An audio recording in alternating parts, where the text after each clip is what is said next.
काशीमीरा नाके से भाईंदर तक प्रास्ताविक एलिवेटेड रूट पर राष्ट्रीय राजमार्ग प्राधिकरण की अनुमति में आ रही बाधा को दूर कर दिया गया है। प्राधिकरण ने पहले काशीमीरा में फ्लाईओवर को एलिवेटेड रूट देने से इनकार कर दिया था। इस संबंध में विधायक प्रताप सरनाईक ने केंद्रीय परिवहन मंत्री नितिन गडकरी से सीधे मुलाकात कर इस प्रस्ताव को मंजूरी दे दी है। अब मेट्रो रूट के साथ साथ एलिवेटेड रूट पर भी काम तेजी से होगा। मेट्रो दहिसर चेकनाका से भाईंदर पश्चिम की ओर आ रही है। हालांकि विधायक प्रताप सरनाईक ने मेट्रो लाइन पर एलिवेटेड लाइन के निर्माण की मांग की ताकि काशीमीरा से भाईंदर गोल्डन नेस्ट तक मेट्रो मार्ग प्रभावित न हो, जिसके अनुसार मेट्रो लाइन का मूल लेआउट बदल दिया गया था और काशीमीरा से भाईंदर तक एक सीधा एलिवेटेड मार्ग मेट्रो लाइन पर खींचा गया था। यह उन्नत मार्ग काशीमीरा को मुंबई अहमदाबाद हाईवे पर मौजूदा फ्लाईओवर से जोड़ा जाएगा। इसका मतलब यह है कि यदि आप दहिसर चेकनाका से भाईंदर पहुंचना चाहते हैं तो आप काशीमीरा फ्लाईओवर से बाएं मुड़ सकते हैं और सीधे एलिवेटेड रूट पर आ सकते हैं। हालांकि काशीमीरा में फ्लाईओवर राष्ट्रीय राजमार्ग प्राधिकरण के अंतर्गत आता है, इसलिए फ्लाईओवर पर बाएं मोड़ लेने के लिए प्राधिकरण की अनुमति की आवश्यकता थी। प्रस्ताव प्राधिकरण को MMRDA द्वारा भेजा गया था, जो मेट्रो का संचालन करता था, लेकिन एक साल के फॉलोअप के बाद प्राधिकरण ने प्रस्ताव को अस्वीकार कर दिया था, जिसके चलते एलिवेटेड रूट और मेट्रो का काम ठप हो गया था। इसी पृष्ठभूमि में विधायक प्रताप सरनाईक ने केंद्रीय परिवहन मंत्री नितिन गडकरी से मुलाकात कर उन्हें सड़कों की बेहतरी के महत्व से अवगत कराया और उनमें आने वाली समस्याओं के समाधान को सुझाव दिया। गडकरी ने तुरंत प्रस्ताव को मंजूरी दे दी है। इससे मेट्रो और उसके एलिवेटेड रूटों के काम में तेजी आएगी। इस बीच एलिवेटेड रोड को 3 स्थानों सिल्वर पार्क, SK स्टोन और दीपक अस्पताल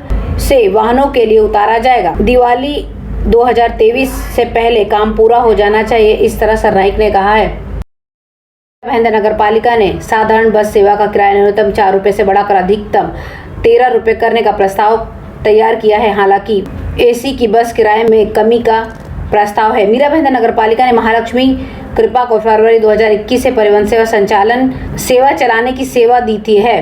ठेकेदार को नगरपालिका की बस निःशुल्क उपलब्ध कराई गई है और कुल 74 बसों में से 5 वोल्वो बसें हैं। ठेकेदार को टिकट की आय के अलावा नगरपालिका ठेकेदार को 28.20 लाख रुपए प्रति माह का भुगतान कर रहा है।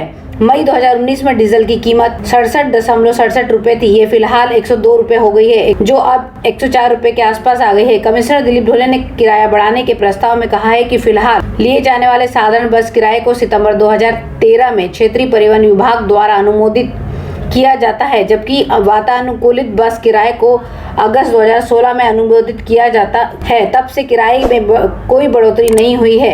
यह देखते हुए किराया वृद्धि नगरपालिका में पर परिवहन बोझ को कम करने के लिए है।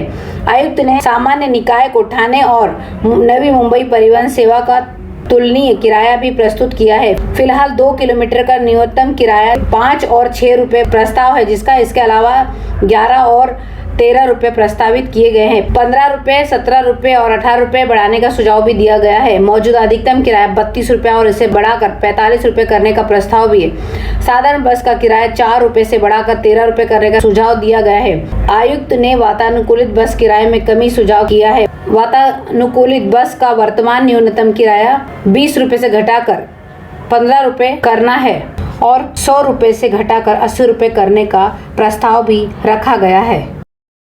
मीरा भाईंदर मनपा के स्कूलों में शिक्षा का स्तर सुधारने हेतु जल्द से जल्द एक स्थायी शिक्षा समिति की नियुक्ति की मांग शिक्षा मंत्री से महापौर ज्योत्सना हसनाले ने की है।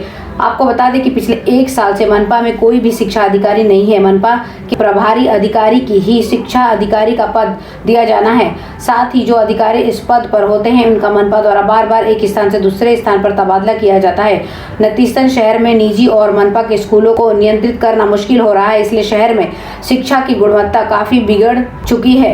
इसी संबंध में मीरा भाईंदर की महापौर ज्योत्सना हसनाले ने मनपा को एक स्थायी शिक्षा अधिकारी नियुक्त करने की महाराष्ट्र के शिक्षा मंत्री से मांग की है, जबकि मीरा भाईंदर शहर में कुल 336 प्राइवेट और 36 मनपा स्कूल हैं। गौरतलब है कि महापौर चाहती हैं कि दिल्ली की तर्ज पर मीरा भाईंदर के सरकारी स्कूलों का विकास किया जाए। इस संदर्भ में मनपा आयुक्त दिलीप ढोले एवं उपायुक्त अजीत मूठे से चर्चा कर दिल्ली के शिक्षा मंत्री और शिक्षा सचिव से जानकारी लेंगे, ताकि सरकारी स्कूलों में बच्चों को ज्यादा से ज्यादा शामिल कर उन्हें अच्छी शिक्षा दे सके। ऐसी कई शिकायतें महानगर पालिका के पास आ रही थी। यही वजह थी कि महापौर ज्योत्सना स्नाले ने इसको गंभीरता से लेते हुए महाराष्ट्र सरकार से मांग की है कि जल्द से जल्द एक शिक्षा अधिकारी की नियुक्ति करे, ताकि छात्रों को अच्छी शिक्षा मिल सके और योजनाओं को सभी छात्रों को लाभ प्राप्त हो। इस तरह की बातें हमने पहले भी देखी हैं और मेयर हो या कमिश्नर हो, इस तरह के जो प्रस्ताव होते हैं और स्कूलों के लिए जो जद्दोजहद होती है वो करते हैं, लेकिन इसके बाद भी नतीजा कुछ भी नहीं निकलता।